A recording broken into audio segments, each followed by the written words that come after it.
From NJ.com, this is Talk is Cheap, a New York Giants podcast. We're talking Big Blue football all year round. Welcome on in, Giants fans, to the latest episode of the Talk is Cheap podcast right here on NJ.com. As always, I'm Matt Lombardo, joined by my friend and colleague, Zack Rosenblatt. And Zack, as we are recording this on a Wednesday afternoon, the Giants have just wrapped up their first full team practice. Now, there's no pads, there's no hitting, but today was the day, the first day that Joe Judge, after the ongoing pandemic, could get on the practice field with his entire team for the first time. So certainly a momentous day in recent Giants history. It's pretty crazy. I mean, it's August 12th today. That's just insane. I mean, normally they'd be preparing for their first preseason game this week, right? Yeah, you know what? I was having this conversation with my wife the other night. Like, my complete, concept of time has just gone out the window because you and I haven't seen our first training camp practices. That will happen next week. We haven't seen a preseason game. There were no OTAs. There were no mini camps. And I know fans, to a certain extent, mark their lives and their milestones by, football seasons or major sporting events and all that. But our lives are really defined by when we're watching practices, when we're traveling, when the season starts and when it ends. And here we are. The calendar has turned to August. It's now about to be mid-August. We haven't seen a practice or anything like that. So, yeah, it's just been very bizarre, but certainly it feels like football, as long as the coronavirus can be kept at bay from these facilities, is about to kick into high gear. Yeah, we've even started to finally get some semblance of like a day-to-day schedule where we're getting players or coaches at 12:30 every day, where before we kind of like didn't know if or when we would get them. And so there's kind of, it's not normal, certainly. Like these interview settings have been awkward for everybody, I think. And it's become a little bit more of a challenge for us to even like do our jobs to the extent that we normally would during camp. But it is kind of nice, like that the page may be turning, and starting next week, as you mentioned, we won't even be able to go to practice at the same time together. There's like a limited amount of reporters that can be there, so we're gonna be like switching off, and so that's gonna be weird. And we're gonna be like communicating remotely, and like we won't be talking to any players while we're there. It'll all be via Zoom, either in your car or like in this trailer that they're setting up for like 10 reporters with no air conditioning. Like, not to complain about like the woe with me reporter stuff, but like just to give you an insight of like what our life is going to be like the next few weeks. And yeah, my plan is to take the little umbrella that comes with my daughter's kiddie pool. I've already put that in the trunk. I put one of my tailgate chairs that I take to concerts and college football games. That's already in the trunk. And as soon as practice ends, I will be setting up shop with the umbrella, with a bottle of water in the parking lot and doing my work right there. That's the plan. And certainly it's going to be a bizarre training camp, but I don't know about you, Zack. I'm looking forward to really getting into it. And we're going to break it all down through the rest of the podcast. But just some housekeeping before we get to that. If you like what you hear on the show, we would love if you would subscribe on the Apple Podcast Store. The Talk is Cheap podcast, of course, if you found us, you know how to find us on there. Leave us those 5-star reviews. Let us know what you like about the show, what you don't like about the show, and give us a follow on Twitter. He's at Zack Batt. I'm at Matt Lombardo NFL. And of course, if you want to interact with us directly and kind of cut out the social media nonsense, go to NJ.com/text and sign up for the Giants Insider Text Service. So now that we have that all out of the way, those are really, Zack, the best ways to keep up to date on the latest Giants news as camp and the season begins. Yeah, especially as, there's only going to be something like 12 to 14 reporters in total at Giants practices. It's going to be different team by team, but like that's going to be like that's our first time we're getting to see these guys at all, and we're going to be actually able to have observations. And I don't know where we're going to be able to watch practice from, but that's where you're going to want to like pay attention to everything we're writing and everything we're tweeting and texting and all that stuff, because that's kind of where the closest we're going to get to insight, because Joe Judge has already shown he's pretty prone to secrecy, and he's kind of trained his players to be the same way. So I'm curious to see like how it looks or what our angle is and what we're able to like surmise from what we watch. But it's going to be like the first look we have at like what the defense is going to look like, who in theory like is running with the first team and all that stuff. So it's going to be very interesting to actually be able to watch practice, because it's been I haven't watched a practice in any sort probably since January when I was covering the Eagles playoff run. Like that was the last time. Yeah, it's been a while. And yeah, I think the defense is a really good place to start because, that's where a lot of the question marks lie, right? Because if you look at the Giants offense, you know that Daniel Jones, this is a pivotal year for his development as a quarterback. You know what Saquon Barkley brings to you week in and week out. The wide receivers are what they are, and you hope that they can stay healthy and actually get on the field for one or hopefully for the Giants' sake, 16 games together. It didn't happen once all year last year where they had Golden Tate, Sterling Shepard, Darius Slayton, Evan Ingram, and Saquon Barkley together. Ingram, this is kind of a make or break year for him in terms of taking that next step towards being an elite tight end, and the offensive line, in theory, will be rebuilt. But the defense, Zach, I think is where that's where the issues belie in terms of this team's ceiling, because the defensive line, I think, has the potential to be the strength of the entire roster, but you start to move back from there, and the question marks just continue to stack on top of one another, especially at cornerback. And the Giants did a nice job bringing in James Bradberry as a veteran, and they drafted Darnay Holmes, and they drafted Chris Williamson. But beyond that, with DeAndre Baker now charged with 4 counts of armed robbery and on the commissioner's exempt list, you have a glaring hole at right cornerback. You have a lot of uncertainty in the nickel with Holmes, Julian Love, Corey Ballantyne, Grant Haley, and you don't really have that second body who's best suited to play outside. So if I look at this Giants team, I think cornerback has a chance to be the biggest weakness on the entire roster. Yeah, it's funny. We talked about that, I believe, on the last pod, how number 2 cornerback was our biggest question. And it seemed like the Giants were close to answering that because they had reportedly agreed to sign Ross Cockrell from the Panthers, and I viewed that as a major upgrade over what they had last year, and it didn't work out, as a lot of contracts haven't been really working out. It's kind of been a weird offseason. It sounds like they went through the protocols and then the negotiations hit a snag, so he's not coming here now. And so all of a sudden they're back to square one, and it's kind of back to being the number one topic because it went from looking like, all right, top to bottom, you could argue the secondary is better at just about every spot. When you factor in even Jabril Peppers being healthy is a factor, and upgrade of James Bradberry, an upgrade of Xavier McKinney, and in theory Julian Love or Darnay Holmes at the nickel corner, and then you have Cockrell at the other outside, who would be probably better than DeAndre Baker was last year, you would hope.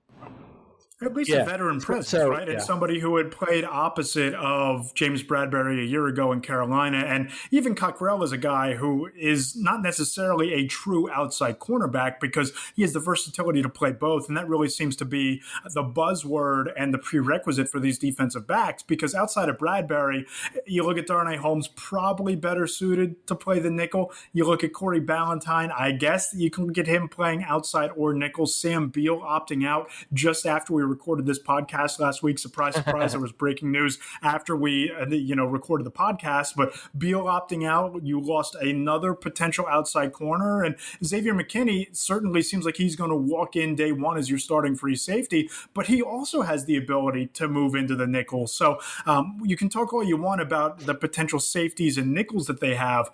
They need a warm body who can play outside cornerback, because I don't know that they have 2 outside cornerbacks on the roster right now. And interestingly, I mean, it is possible this was coach speak, because as we said, Joe Judge has made it clear he's not going to give away anything yet, but he did mention today that he doesn't think they need a veteran cornerback. And if you want to point to why they definitely do, you could just look at last season. There's a lot of people pushing back the idea they need a veteran, let the young guys play, blah, blah, blah. Well, look at how that went last year, especially once Janoris Jenkins was gone, and you were stuck with DeAndre Baker, Corey Ballantyne, and Sam Beal were your 3 corners, and it was a disaster. So, that's what James Bradberry is better than any of these young guys, and that's good. But the other side of that field, you need someone who at least knows what he's doing out there at minimum. And then, once the young guys are ready, you put them in there. Because, as we've talked about, this is a short offseason. So, and it's not like there's anyone on free agent market where you're like, man, that guy would be amazing here. But there are guys like Morris Claiborne or, Drake Kirkpatrick. Logan Ryan apparently wants to play safety, so he's probably off the table at that point, and he probably wants too much money anyway. And then, I guess in theory they could try Cockrell again, but I'm guessing that ship has sailed. So, you're looking at guys like that who, are past their prime or whatever, but they're veterans. They're capable. They're at very least capable of just playing in a defense and playing on the outside and letting Darnay Holmes focus on the slot and letting Julian Love be a hybrid safety corner. And if you don't do that, then you're kind of playing guys who aren't ready to play or out of position. And, it's just really big question mark right now. And they're really like testing what Patrick Graham is going to be able to do, because he's going to have to really get creative to create a pass rush so you don't have the other teams just throwing it to that side of the field every play. No doubt about it. And I look at a guy like Morris Claiborne, who is probably best suited out of that group to play outside. And even him, he's a guy who has played nickel before as well. And last year, he, in a limited role with the Chiefs, had 10 tackles and no interceptions. He was only targeted 7 times. He allowed 4 completions, according to Pro Football Focus. Claiborne's a guy that you keep an eye on. But the thing you have to remember here is it's August 12th, right? So these guys have been on the street. They're still free agents for a reason. Teams have had ever since March to sign these guys and scoop them up. And I know that the pandemic has thrown a monkey wrench into a lot of this, because you weren't able until this week to bring guys in for tryouts, and that kind of limits your scope of evaluation. But these aren't your top flight, top of the line, top of the market type of defensive backs. You're shopping in the bargain basement. And I know that bringing in young talent, and I think that the bottom of the depth chart, whether they keep Corey Ballantyne or not, whether they keep Grant Haley or not, bringing in Darnay Holmes and bringing in Williamson and certainly bringing in Xavier McKinney, I think that they have upgraded the bottom of their depth chart. But that's nice and that's well and good if you're talking about developing these guys to contribute in 2021 and 2022 as potential starters. But you were banking on Sam Beal being that guy developing this year. You had hoped Ballantyne would take that step forward, and maybe he will, to become a starter.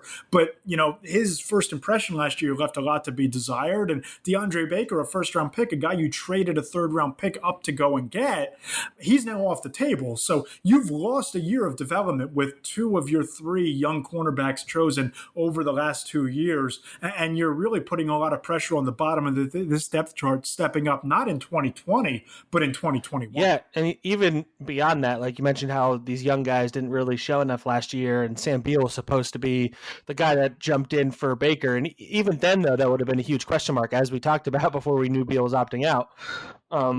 Because we're talking about, Darnay Holmes can be the nickel. Well, he was a 4th-round pick for a reason as well. Like, there's a reason why he fell to the 4th round, because I don't know if all the other teams thought he was ready to be a starter on day 1, and the Giants are almost by default going to have him get there. I'm pretty high on him. I think he has a lot of potential, but it's really hard to come in as a rookie and play as well as you need to. I mean, we saw that with DeAndre Baker.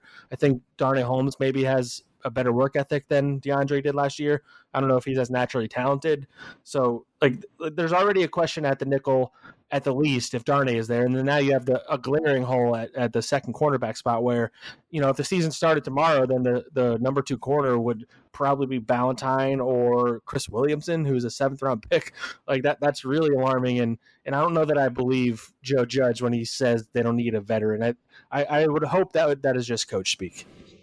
Yeah, that feels like a Bill Belichickism, and you wrote a really nice story today on, Joe Judge, the mistake that he could be making trying to be the next Bill Belichick, as Eric Mangini has in the past and Matt Patricia is in the process of doing right now. But, you think back to the Combine, and I remember up and down Joe Judge talking about how you don't bring in veteran players to babysit young players or coach young players. You hope that it's coach speak, but they've kind of followed through on that, right? Because other than bringing in James Bradbury to be the anchor when you needed an anchor of that secondary because of all the uncertainty that we've spent 10 minutes talking about at cornerback, they brought in Blake Martinez as a potential upgrade over Alec Ogletree. They haven't exactly signed veterans for the sake of signing veterans, and you almost wonder if Judge took a look around the roster, and I'm still wholly convinced that he looked at the cornerback depth chart, and that's why they took 2 cornerbacks, that they looked at the linebacker depth chart and said that that's not good enough. That's why they drafted 3 or 4 linebackers in April. I almost wonder if Judge looks around and says, okay, I know that this team isn't going to push for a playoff spot this year, and I'm better off developing these young players, developing these young defensive backs, these young linebackers, these young offensive linemen, getting them seasoned in 2020, and then going shopping with either Dave Gettleman or a new general manager that I handpick going into 2021 to get veteran players players to supplement a young core rather than bringing in a patchwork veteran this year that would prevent some of the young guys from getting reps. Yeah, I think that would be an understandable way of thinking about it. I mean, that would also be an indication that maybe the team is punting on this year more than they're willing to let on. And, that kind of goes against the idea that John Mara was like, if the team isn't more competitive this year, then Gettleman's out or whatever. Like, that wasn't his exact phrasing, but it might as well have been.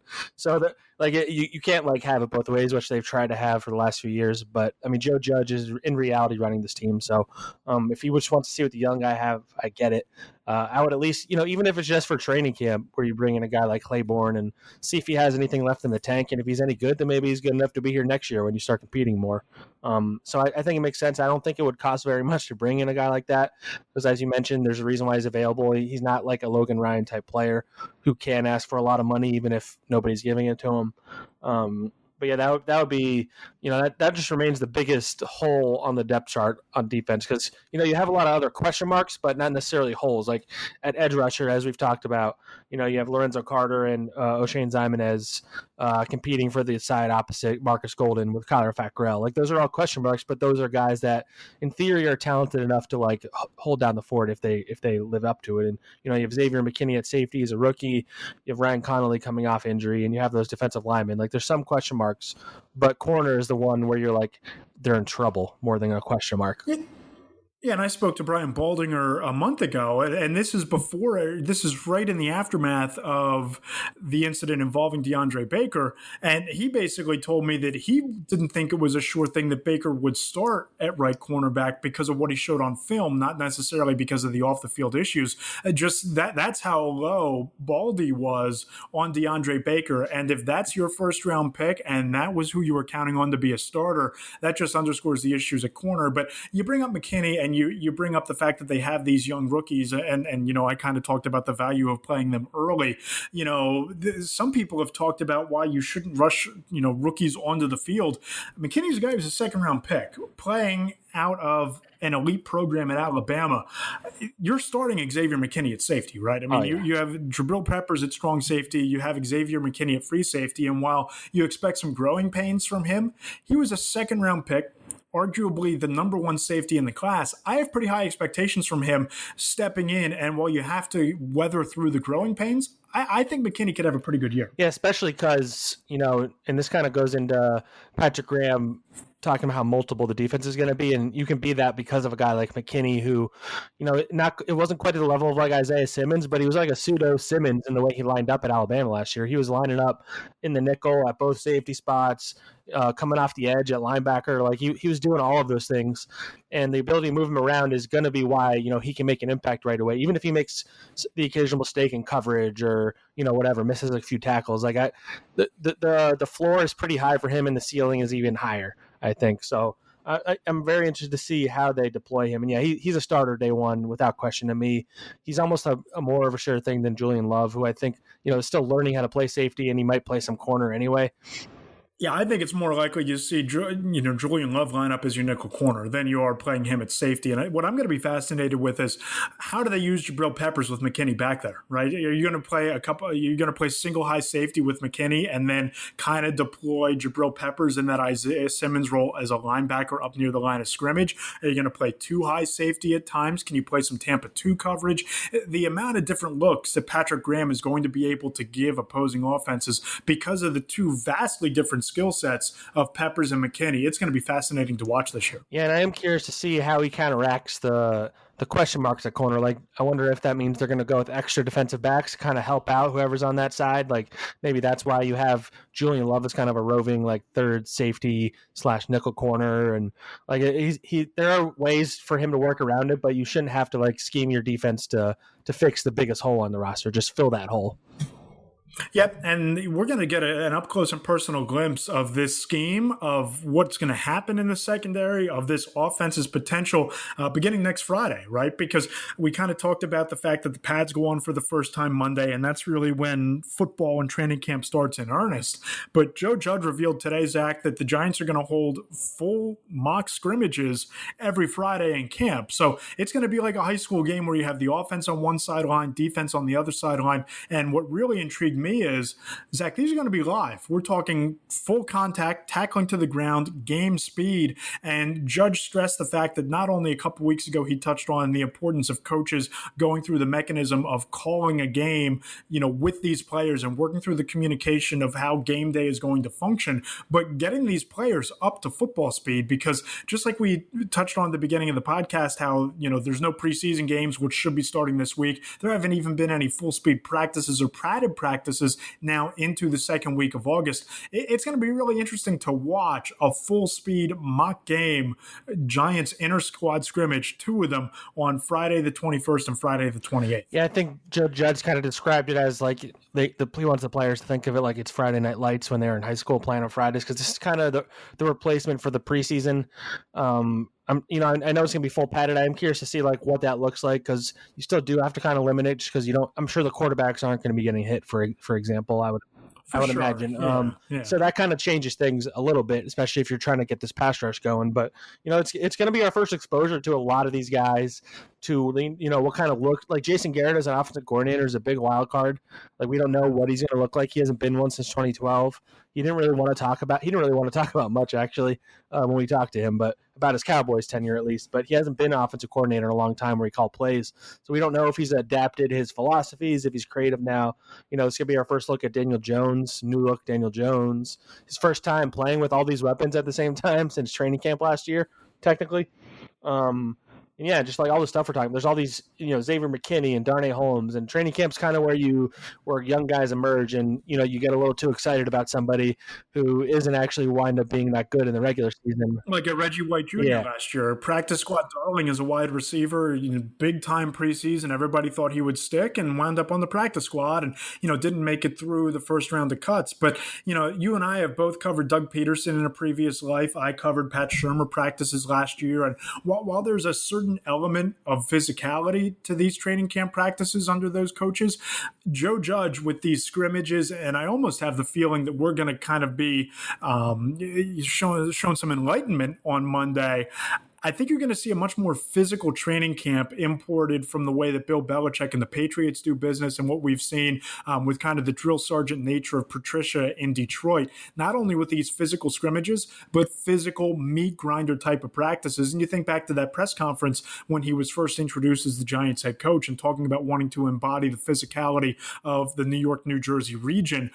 I think that starts in camp, and it's going to be, really interesting to see how players respond to that, because again, it's not 3 weeks of a month of training camp practices. It's truncated to 2 weeks of padded practices. But still, today's players, I don't know how they're going to react to physical, hard-nosed, live, type of practice sessions that have kind of gone by the wayside in the NFL in recent years. Yeah, and that's kind of like, to go back to the story you mentioned that I wrote, like that was something that like Eric Mangini got in a lot of trouble for, because his practices were like too hard.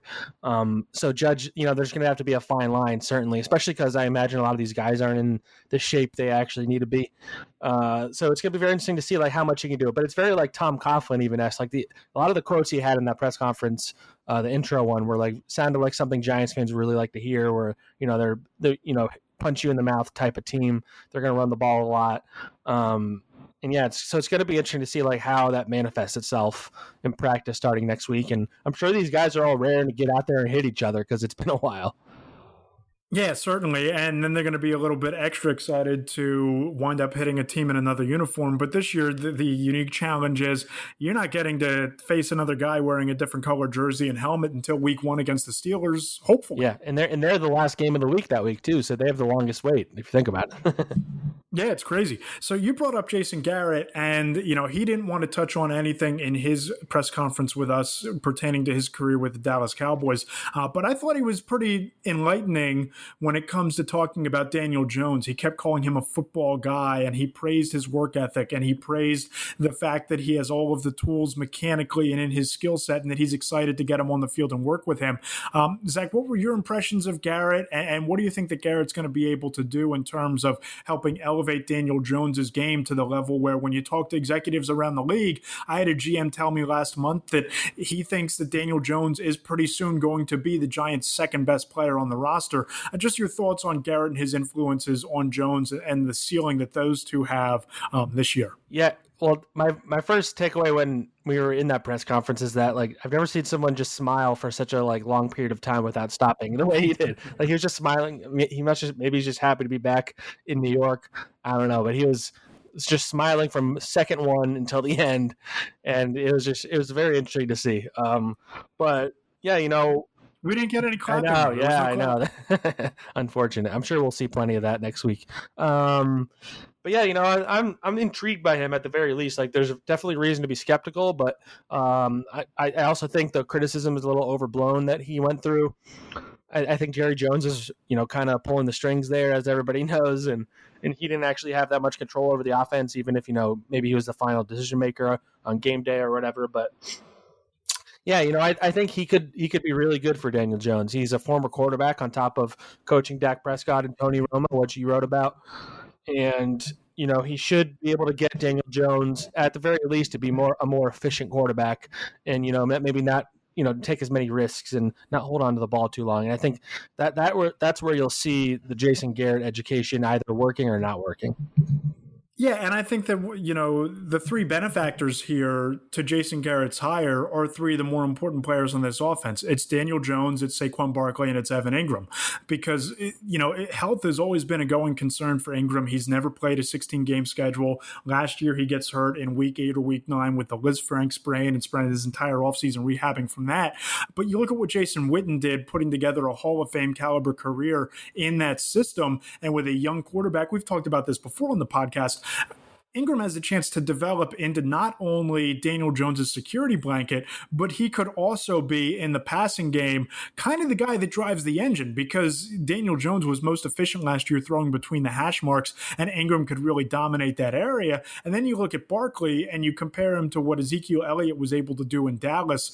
With an improved offensive line and with Barkley's skill set, you could see him push for the rushing title this year, in my opinion. So I think that a lot of hard decisions and conversations, and for a lot of very important reasons, went into the decision to hire Jason Garrett, especially because Joe Judge is so inexperienced as a head coach. But I think just boiling it back to the basics, that the three players that matter maybe the most to the trajectory of this franchise stand to benefit the most from Jason Garrett being hired as offensive coordinator was probably near the top of John Mara's and Joe Judge's list to bring him in here. Yeah, and I am just very curious to see like how much different this. I know I mentioned this earlier, but like I'm curious to see how creative he gets, because he has the weapons to be creative. He has, Saquon Barkley who can line up wide if you need him to. He has Deion Lewis. They can do 2 running back sets.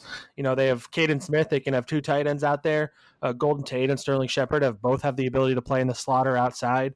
Darius Slayton is a speed guy. You can just make him go deep. Like there's just like so much weapons for him to work with. I know the offensive line is more of a question mark, but like there's no if this offense isn't scoring a lot of points, like I imagine there'll be a lot of high scoring games. If we're not going to score a lot of points, then Jason Garrett's not going to get the next head coaching job that he desires, because that would just be a massive disappointment. Yeah, no doubt about that. And I think there's a lot to be said about that. And I think that there's a lot of potential for this offense to be explosive based on the personnel.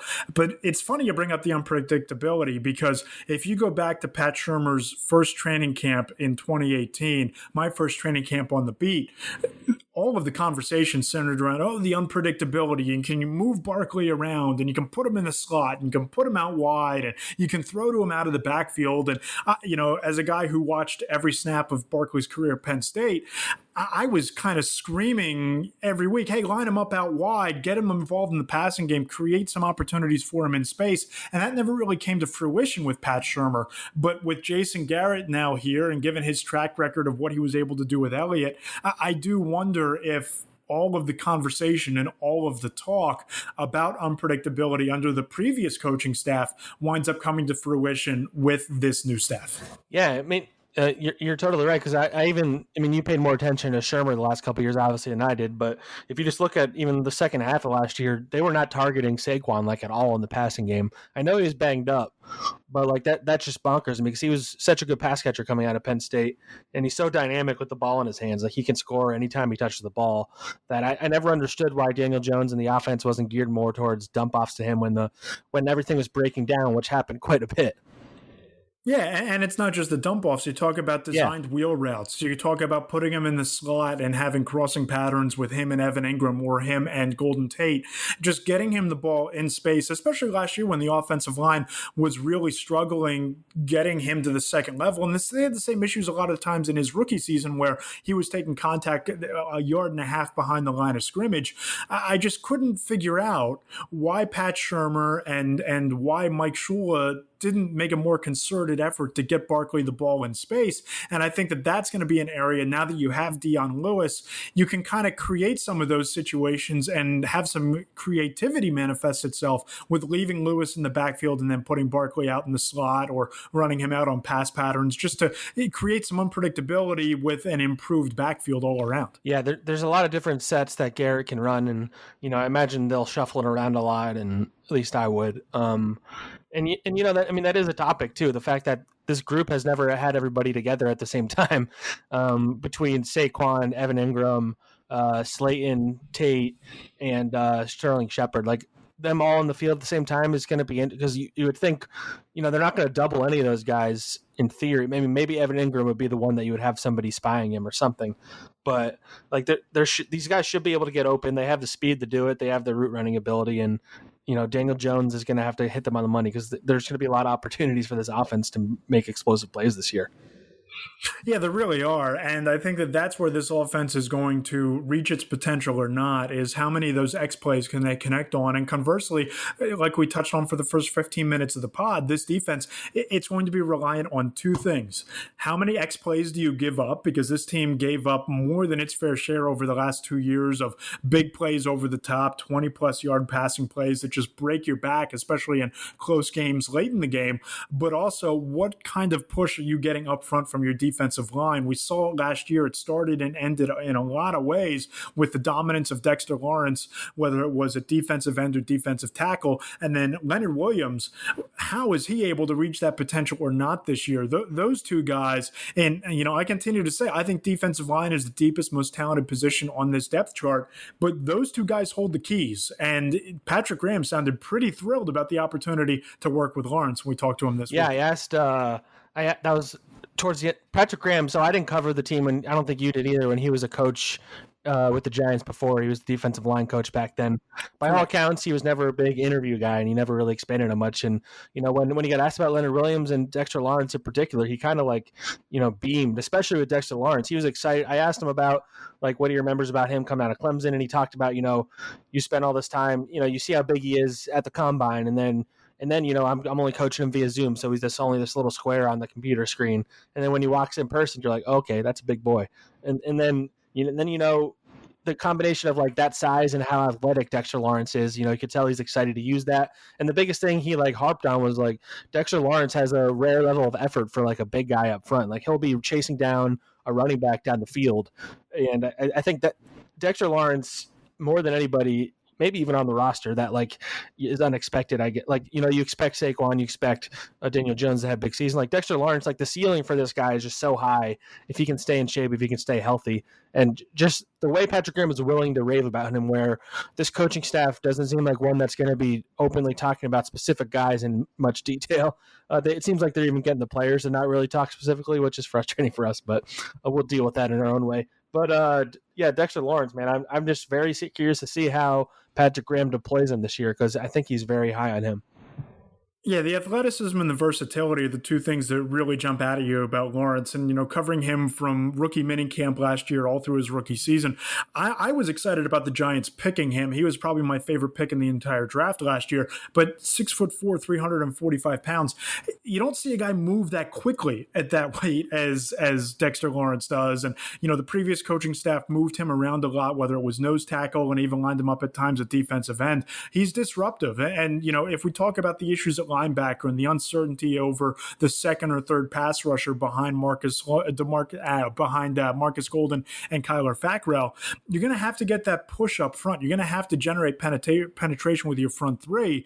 And you look at Lawrence a year ago, he had the 2.5 sacks. He had the 38 total tackles. He's a guy that moves the pocket, whether it's from the interior or on the outside. And, you can talk all you want about this being a make or break season for whether Leonard Williams becomes becomes an elite player or not, I think this is the year that Dexter Lawrence really breaks out and can become a household name, as big of a household name as defensive lineman can in Yeah, this and league. he was training the latter half of the offseason with guys like Von Miller and DeForest Buckner, and there was like a few other really good pass rushers that were all training with him, and I imagine he soaked all that up being around them. And it's interesting, like this defensive line, like you mentioned, this is quite clearly their top guys. This is their most talented group on the whole roster, I think. And they should be able to, like, run stopping is all three of these guys, between Dalvin Tomlinson, Leonard Williams, and Dexter. Like, the three of them are all very good at stopping the run. So this team should do a pretty good job at stopping the run. But as we mentioned, the questions are going to come when they start throwing it down the field. And that's when, somebody of Dexter Lawrence, Leonard Williams, and Dalvin Tomlinson is going to have to be a better pass rusher than they were last year. I think they're probably hoping Leonard Williams is that guy. He's shown he got 7 sacks when you were at the Jets. He only had a half a sack with them last year. They're paying him to get a lot more than that. So I think Leonard Williams' pass rushing is going to be a major storyline this season, I think. Huge. And it's also going to be incumbent on the third pass rusher, whether that's Lorenzo Carter or Roshane Zimenez or someone that they drafted late in the draft. They need to get a rotation of pass rushers, because while we can look at Marcus Golden and everybody applauds his high motor and his effort, and I think that it was impressive to see him get double-digit sacks last year, and Kyler Fackrell's a little bit of an unknown because he had double-digit sacks 2 years ago, but he was coming off an injury last season, so he's kind of where Marcus Golden. A confusion for me today. Marcus Golden, yeah. Marcus Golden was coming off that injury. You have a lot of uncertainties, so that front three is going to need to be the straw that stirs the drink for that pass rush. Yeah, because you don't have many proven commodities. Yeah, and you don't even.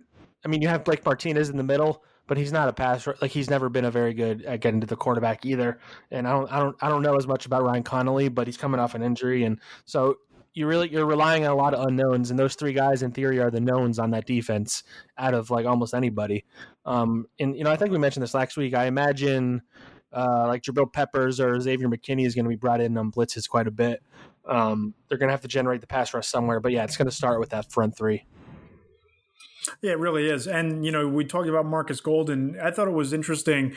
He spent his offseason, and most guys will go and train with other players, or they'll fly out to, the offensive lineman went to Lane Johnson's, offensive line academy like they do every year. Marcus Golden went out and trained in solitude. He went out to a park, brought his cones with him, ran through the 3-cone drill, ran through pass rushing drills. And he's a guy who was coming off of that torn ACL, came back last year, had to rehab most of his offseason, was still able to get double-digit sacks. So here's a guy who finally has a full offseason, back to training in his comfort zone. I think it's interesting that he goes about it and approaches it that way, just training with himself and getting his mind right and his body right all on his own. But, I'm really fascinated to see what his potential is now with a normal offseason and not having to deal with rehabbing that injury. Yeah, and with Marcus Golden, the interesting thing about, if you look at his career, it's like every other year almost is when he has a good year and then a bad year. So the Giants are hoping he has more of a year like last year where he had 10 sacks. And, I think he's going to be highly motivated. When he talked to us, he talked about that. Like, I asked him how frustrating it was to free agency played out the way it did, where it seemed like none of the edge rushers really got a lot of love outside of the ones that got like franchise tagged. Because you see Jadeveon Clowney and Everson Griffin are remarkably still on the market, and he was behind them in the pecking order. And then the Giants tagged him, and I imagine that probably frustrated him a little bit.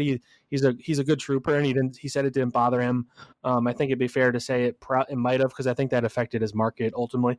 But he's back here, and he's going to be motivated to prove that he deserves another contract, a multi-year deal, which he hasn't been able to get since he's been a free agent. And I'm very interested to see how the Giants use him. It's crazy how many guys are kind of in prove-it situations on this team, right? Because Marcus Golden, it's make or break whether you're going to get a long-term deal here or elsewhere. Leonard Williams, kind of, this is his opportunity playing on the franchise tag to prove that he has that first-round potential that he can reach, whether he's going to get a long-term contract from the Giants, or if he doesn't live up to those expectations, he might just be a rotational player somewhere else in the league. You look at Jabril Peppers playing on the 5th-year option, another guy who needs to prove he can live up to that potential. Evan Ingram needs to prove that he can stay healthy. BJ Hill, a guy that we never talk about, but was a 3rd-round pick 2 years ago, kind of fell off the map when the Giants traded for Williams in the first place. 5.5 sacks as a rookie, too.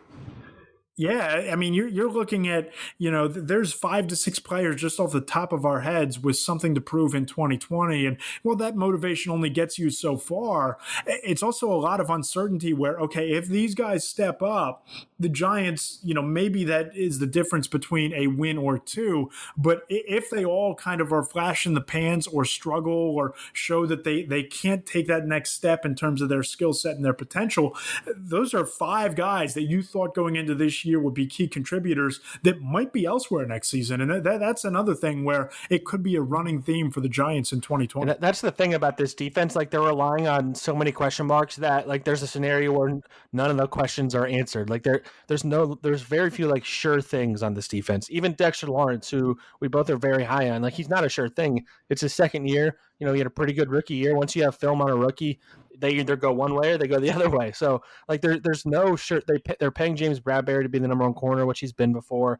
You hope Jabril Peppers can play. You hope Xavier Mckinney is ready. You hope all these, Blake Martinez is better at pass defense than he was in the Green Bay. Like, everybody, it seems, has a question mark on this defense. And like, there's a scenario where it works out. Like, a lot of these guys have talent. They just haven't put it together yet, or, they're unproven, or there's like a major flaw in their game. And the fact that they have so many guys without like one, like, that's the guy who we can rely on every week. Like, I don't know who that, maybe Dalvin Tomlinson would be that guy, but he's a run-stopping defensive tackle who can't really rush. Dalvin Tomlinson, another guy who's in a contract year, so, it's kind of a make-it-or-break season for him as well. Yeah, I think that's why like, Patrick Graham has a lot tougher job ahead than Jason Garrett does. Because, Patrick Graham, it almost is like Patrick Graham won't be blamed as much if the defense is bad because, all right, I don't know if it's his fault. We'll judge that based on like how they use these guys or whatever. But on offense, if the offense doesn't work, then I think you can blame it on Jason Garrett in a lot of ways, because that either means Daniel Jones has regressed, or he wasn't able to put up points with an offense that has the weapons.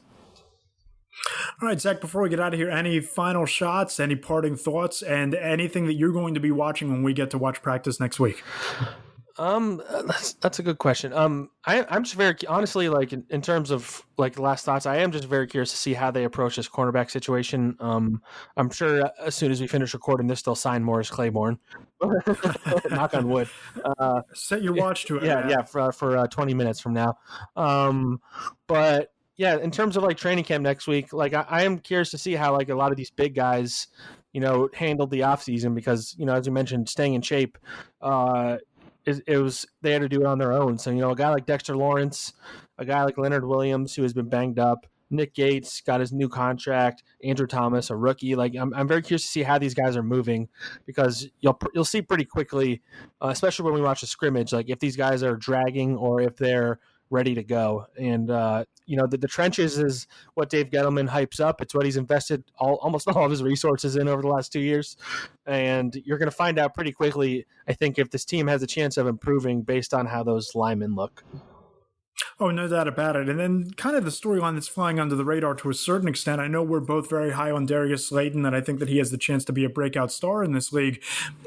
There's some pressure there too, because the Giants, with a historically deep and talented wide receiver class, didn't take a wide receiver. They didn't sign a receiver, and Corey Coleman was kind of their big offseason acquisition. In training camp, and especially in this scrimmage, I'm fascinated and I'm excited to see what Darius Slayton's able to do when they put the pads on and things get a little bit more physical, especially when he lines up opposite somebody like James Bradbury, who is one of the league's better cornerbacks in zone coverage. What kind of separation can he get? What kind of playmaker can he be in that setting? And does he pick up where he left off a year ago with that chemistry that him and Daniel Jones forged through their rookie year? If he does, then that's a tremendous bonus for the Giants, and that's a playmaker and a guy that can be viewed as one of the Giants' better picks in the last couple of years based on matching value with need. But if he shows that there could be a little bit of a sophomore slump, or maybe he's not going to take that next step, then you can kind of start to worry about what this wide receiver core is going to look like for Daniel Jones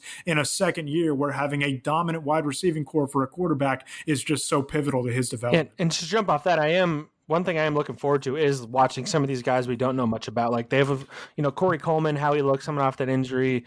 A couple of those undrafted receivers are interesting. They have an undrafted running back I'm into, Javon Leake.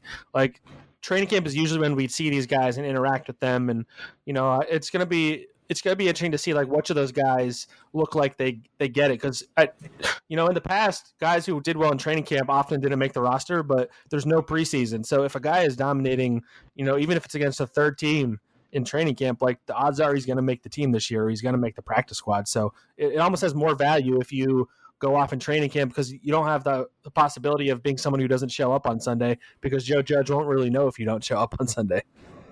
And it's a great point, and it also kind of hurts you if you wind up not making the roster or making the expanded practice squad. There's no preseason tape for other teams to scoop you up. So you could see a lot of guys wind up out of the street, out of jobs, just because of the nature of the beast this season. That's a really great point. Yep. So our next podcast we'll get coming out next Wednesday, and at that point we'll both have seen one practice, and we'll be looking ahead to the scrimmage, and I'm looking forward to that, man.